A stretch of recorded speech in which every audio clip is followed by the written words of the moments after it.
नमस्कार दोस्तों, सुबह सुबह की सबसे पहली बड़ी खबर में आपको बताएंगे। उनको सिलेंडर की आदत, 2 मिनट में चिट्ठी लिखते हैं। नीतीश के गढ़ में मोदी पर राहुल गांधी का अटैक। जो दोस्तों एक बड़ा प्रश्न उठा दिया राहुल गांधी ने प्रधानमंत्री मोदी पर। इसी प्रकार दूसरी खबर में आपको बताएंगे, तेजस्वी यादव का नीतीश कुमार पर तीखा हमला, सड़क से सदन तक आंदोलन की दे दी चेतावनी। जी हाँ दोस्तों, इसी प्रकार तीसरी खबर में आपको बताएंगे कि चीना पुल उद्घाटन पर कांग्रेस ने गिनवाई उपलब्धियां, पीएम मोदी पर लगाया क्रेडिट छीनने का आरोप। जी हाँ दोस्तों, यहाँ पर बड़ी खबर सामने आ रही है। इसी प्रकार चौथी बड़ी खबर आपको बताएंगे, सपा ने शुरू की 2027 की यूपी की विधानसभा चुनाव की तैयारी। अब की बार भाजपा को हराने के लिए समाजवादी पार्टी को करेंगे मजबूत। और इसी प्रकार पांचवी खबर में आपको बताएंगे कि महाराष्ट्र की जनता जो चाहेगी वही होगा, मनसे के साथ गठबंधन के अटकलों के बीच बोले उद्धव ठाकरे। जी दोस्तों, आपको क्या लगता है कमेंट जरूर बताएगा। दोस्तों आप भी कांग्रेस पार्टी के साथ खड़े तो इस वीडियो को लाइक, चैनल को सब्सक्राइब करके लीजिए, कमेंट में जय हिंद जो लिखेगा। रुक करते हैं पहली खबर की तरफ। उनको सिलेंडर की आदत, 2 मिनट में चिट्ठी लिखते हैं। नीतीश के गढ़ में मोदी पर राहुल का अटैक। जी दोस्तों, आपको बड़ी खबर सामने आ रही है। 2025 में 5वीं बार बिहार आए कांग्रेस सांसद और लोकसभा के नेता प्रतिपक्ष राहुल गांधी ने नालंदा में आयोजित संविधान सुरक्षा सम्मेलन में पीएम मोदी पर बड़ा हमला किया है। कहा कि हमारे प्रधानमंत्री को सिलेंडर करने की आदत है, 2 मिनट में चिट्ठी लिखने लगते हैं। ट्रंप के सामने सिलेंडर कर गए, क्या सब हमने दबाव बनाया तो जातीय जनगणना की घोषणा की। जी हाँ दोस्तों, राहुल गांधी ने कहा कि मैंने लोकसभा में मोदी जी की आंखों में डालकर कहा था कि जातीय जनगणना होगा, और आप लोग तो जनता है जानते ही हैं कि उन्होंने सिलेंडर करने की आदत है, 2 मिनट में चिट्ठी लिखना शुरू कर देते हैं। मॉडर्न जमाने में व्हाट्सएप से काम करते हैं। व्हाट्सएप साहब ने यहाँ पर ट्रंप साहब ने 11 बार बोला है कि उन्होंने नरेंद्र मोदी को सिलेंडर करवा दिया। नरेंद्र मोदी कुछ नहीं बोल रहे हैं। तो दोस्तों एक राहुल गांधी ने घेर लिया है प्रधानमंत्री मोदी को और कहा है कि आखिरकार आप चुप क्यों हैं, मौन क्यों हैं, कुछ कहते क्यों नहीं। आपको क्या लगता है कमेंट जो बताएगा, वीडियो को लाइक करेगा। रुक करते खबर की तरफ। तेजस्वी यादव का नीतीश कुमार पर तीखा हमला, सड़क से सदन तक आंदोलन की दी चेतावनी। जी दोस्तों, आप बड़ी खबर सामने आ रही है। बिहार के नेता प्रतिपक्ष तेजस्वी यादव ने मुख्यमंत्री नीतीश कुमार पर तीखा हमला बोला है। उन्होंने कहा है कि नीतीश कुमार अपनी उम्र के कारण सरकार चलाने में असक्षम है, यहाँ पर अक्षम है और अपने मंत्री विधायक व सांसदों तक को नहीं पहचानते। तेजस्वी ने बिहार में बढ़ते अपराध, स्वास्थ्य सेवाओं की बदहाली और आरक्षण के मुद्दे पर सरकार को घेरा। साथ ही जरूरत पड़ने पर सड़क से सदन तक आंदोलन की चेतावनी दे दी है। जी दोस्तों, तेजस्वी यादव ने प्रेस में बात करते हुए कहा कि मुख्यमंत्री नीतीश कुमार पर गंभीर आरोप लगाया है। उन्होंने कहा कि मुख्यमंत्री नीतीश कुमार अपने कैबिनेट मंत्री, विधायकों और सांसदों तक को नहीं पहचानते हैं। उनकी उम्र को देखते हुए हम टिप्पणी नहीं करेंगे, लेकिन बिहार सुरक्षित हाथों में नहीं है। रिटायर्ड अधिकारी और थके हुए मुख्यमंत्री प्रशासन चला रहे हैं। तो दोस्तों यहाँ पर तेजस्वी यादव ने घेर लिया नीतीश कुमार को और सड़क से संसद तक आंदोलन की दे दी है चेतावनी। कहा है नीतीश कुमार की अब उम्र हो चुकी है, वो अब बिहार को नहीं संभाल सकते। आपको क्या लगता है कमेंट जो बताएगा, वीडियो को लाइक करेगा। रुक करते खबर की तरफ। चीना पुल उद्घाटन पर राजनीति तेज, कांग्रेस ने गिनाई उपलब्धियां, पीएम मोदी पर लगाया क्रेडिट छीनने का आरोप। दोस्तों यहाँ पर बड़ी खबर सामने आ रही है। प्रधानमंत्री नरेंद्र मोदी जम्मू कश्मीर में उधमपुर में बनिहाल तक बने दुनिया के सबसे बड़े चिनाब रेलवे पुल का उद्घाटन किया। इसके बाद उनकी यहाँ पर उसी रास्ते पर बने यहाँ पर अंजी ब्रिज का भी लोकार्पण किया। यह देश का पहला ऐसा पुल है जो खास केवल स्टैंड तकनीक से बनाया गया है। जहाँ दोस्तों प्रधानमंत्री की तरफ से किए गए इस पुल के उद्घाटन पर कांग्रेस ने सवाल उठाया है। कांग्रेस का दावा है कि उनकी नींव और शुरुआत कांग्रेस शासन के दौरान हुई, जिसकी प्रधानमंत्री मोदी जिक्र नहीं करते। कांग्रेस के वरिष्ठ नेता जयराम रमेश ने कहा कि शासन में निरंतर होती है, यह एक सच्चाई है जिससे प्रधानमंत्री मोदी अक्सर अपने यहाँ पर आत्म प्रशंसा के निरंतर प्रयास के नजरअंदाज करते हैं। यह विशेष रूप से तब और महत्वपूर्ण हो जाता है तब यहाँ पर अत्यंत चुनौतीपूर्ण विकास परियोजनाओं को लागू करने की बात होती है। तो दोस्तों आप बड़ी खबर सामने आ रही है। आपको लगता है कमेंट बताएगा, वीडियो को लाइक करेगा। रुक करते खबर की तरफ। सपा ने शुरू की 2027 में चुनाव की तैयारी, अमेठी में प्रभारी अनिल सिंह ने की बैठक। जो दोस्तों आप बड़ी खबर सामने आ रही है। समाजवादी पार्टी की बड़ी तैयारी यूपी में शुरू हो चुकी है। समाजवादी पार्टी 2027 के विधानसभा चुनाव की तैयारी में यहाँ पर उत्तर प्रदेश में तैयारी शुरू कर दिया और संगठन लेवल पर मीटिंग करना शुरू कर दिया है।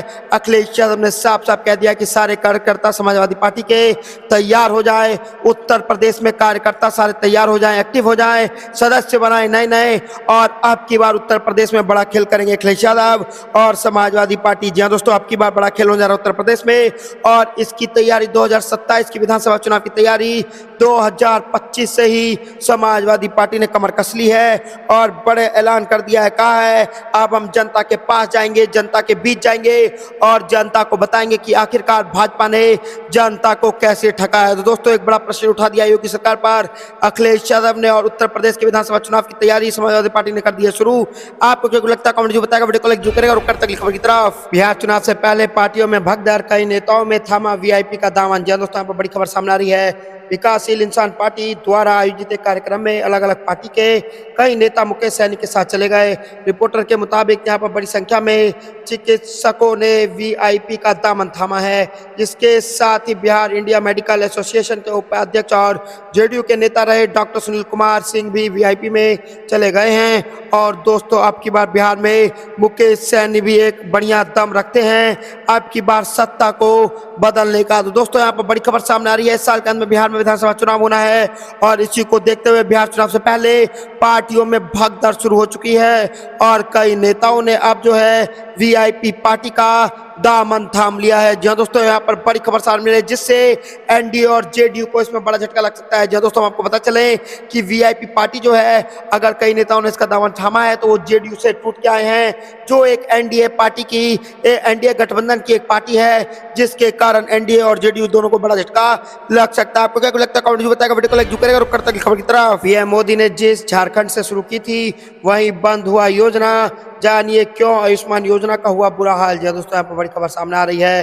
प्रधानमंत्री नरेंद्र मोदी ने साल 2018 में झारखंड के रांची में प्रधानमंत्री जन आरोग्य योजना की शुरुआत की थी, लेकिन अब योजना राज्य में बंद हो गया है और यहाँ पर हजारीबाग और जैसे कई जगहों पर जिला के अस्पताल पहले ही भुगतान में देरी का हवाला देकर इस योजना से बाहर निकल चुके हैं। अब योजना को लेकर के बीजेपी और झामुमो के नेताओं के बीच जुबानी जंग तेज हो गई है। जी दोस्तों यहाँ पर बड़ी खबर सामने आ रही है। एक स्कीम जो भाजपा सरकार कहे कि मोदी जी ने खुद निकाली थी, आयुष्मान योजना, वो बिल्कुल यहाँ पर बुरा हाल है उसका, क्योंकि जब हॉस्पिटल उसके लिए पैसा लेने जाते हैं तो हॉस्पिटलों को पैसा मिलता ही नहीं है। इसलिए अब वो हॉस्पिटल, राज्य के जो हॉस्पिटल्स हैं वो जो है वो इस योजना से बाहर निकलना चाहते हैं। तो दोस्तों एक बड़ा सवाल यहाँ पर मोदी सरकार पर खड़ा हो गया है।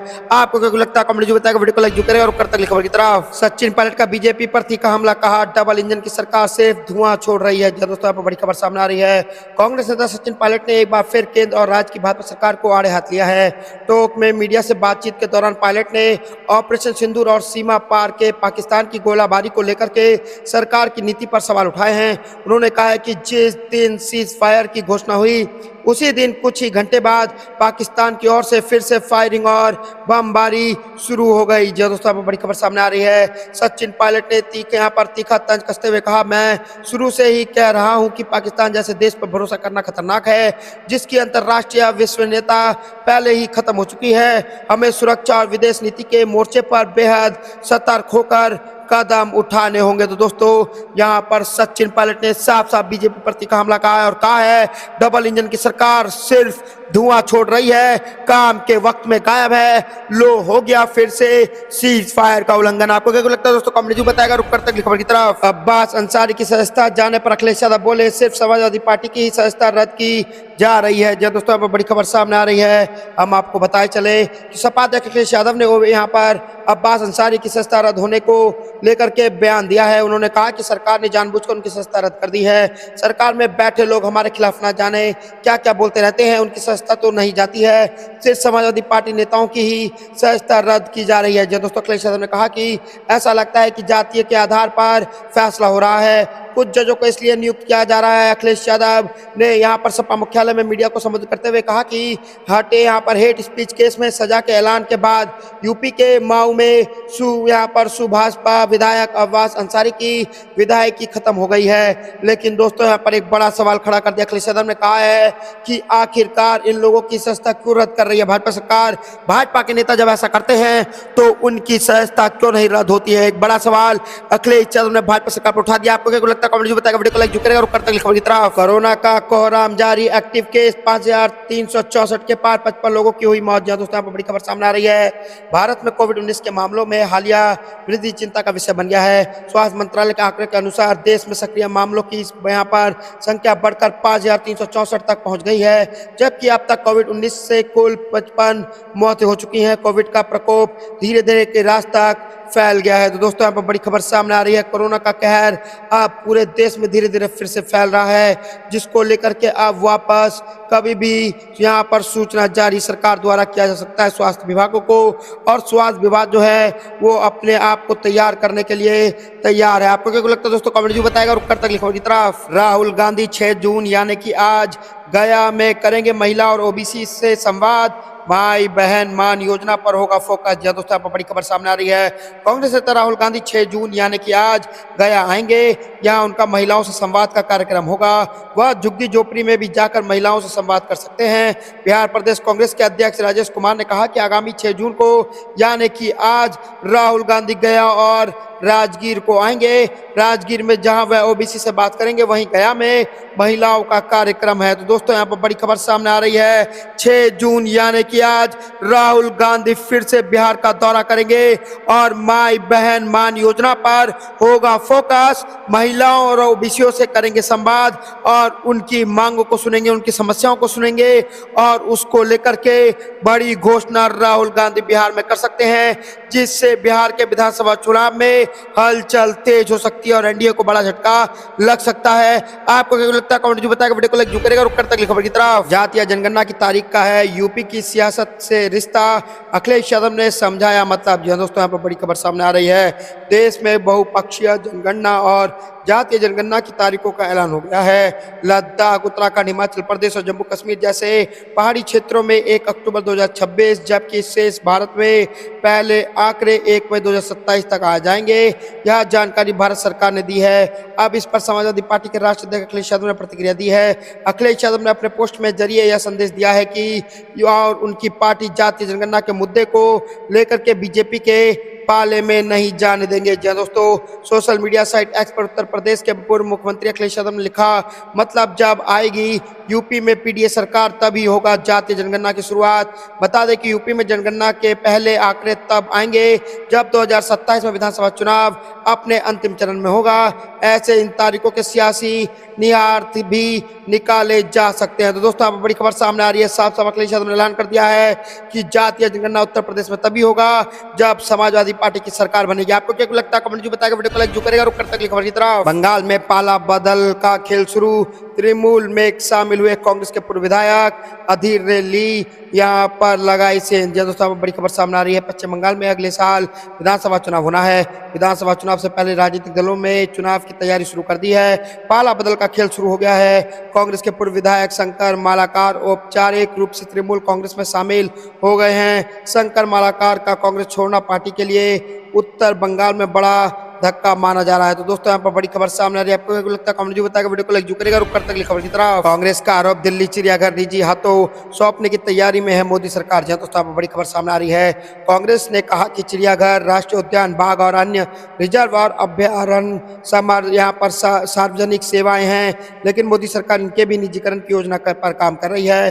कांग्रेस संचार विभाग के प्रभारी जयराम रमेश ने कहा कि दिल्ली चिड़ियाघर केंद्रीय पर्यावरण, वन और जल वायु परिवर्तन मंत्रालय के सीधे नियंत्रण में है, लेकिन सरकार इसका निजीकरण करने की योजना बना रही है। उनका कहना था कि यह बेहतर प्रबंधन के लिए एकमात्र चिड़ियाघर है, लेकिन सरकार इसे निजीकरण के एक समझौते पर हस्ताक्षर करने की योजना बना रही है। सरकार का कहना है कि वह बेहतर प्रबंधन अपनाने की बात करके सरकार के एकमात्र वनतारा और गुजरात सरकार के साथ एक समझौते पर हस्ताक्षर करने की योजना बना रही है। तो दोस्तों, यहाँ पर बड़ी खबर सामने आ रही है, जयराम रमेश ने बड़ा यहाँ पर सवाल उठा दिया मोदी सरकार पर। कहा है कि दिल्ली चिड़ियाघर निजी हाथों में सौंपने की तैयारी कर रही है केंद्र की मोदी सरकार। तो दोस्तों, आपको क्या लगता है, कमेंट जो बताएगा, वीडियो को लाइक जो करेगा। रुक कर तक खबर की तरफ। चिराग ने बढ़ाई सीएम नीतीश की टेंशन, बीजेपी के शीर्ष नेतृत्व से बात करेगी जेडीयू। एक पत्र में एनडीए के भीतर हलचल हुई तेज। यहाँ पर दोस्तों, यहाँ पर बड़ी खबर सामने आ रही है, आपको बता चले, लोजपा सुप्रीमो और केंद्रीय मंत्री चिराग पासवान के